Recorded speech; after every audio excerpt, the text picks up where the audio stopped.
tonight. The U.S. Education Department announcing it will investigate D.C. public schools over reported disability discrimination.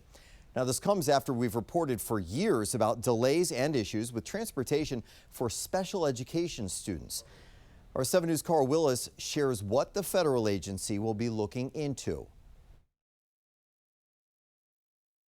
7 on your side has detailed in depth the impact inconsistent and delayed school transportation is having on families with children with special needs in D.C. No one wants to deal with this everyday anxiety. Wednesday, the U.S. Department of Education's Office for Civil Rights announcing that they are stepping in to find out if D.C. public schools are failing to serve students with special needs or disabilities. The DOE says DCPS Chancellor Lew Ferebee was sent a letter initiating the investigation. The Education Secretary writing, "We will ensure schools are fulfilling their commitment to provide all students with equal access to educational opportunities and not placing unnecessary burdens on families to fight for special education services for their children, to which they are entitled by the law."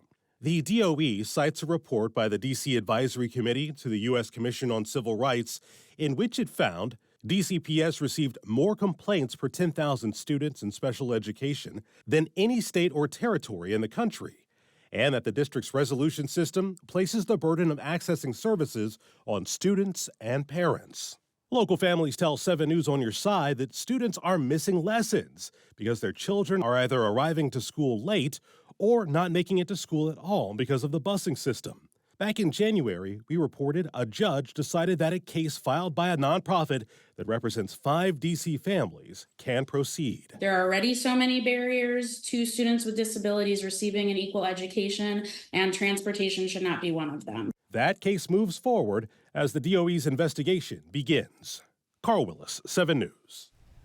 Now, 7 News reached out to DCPS and the Chancellor and the Office of the State Superintendent of Education.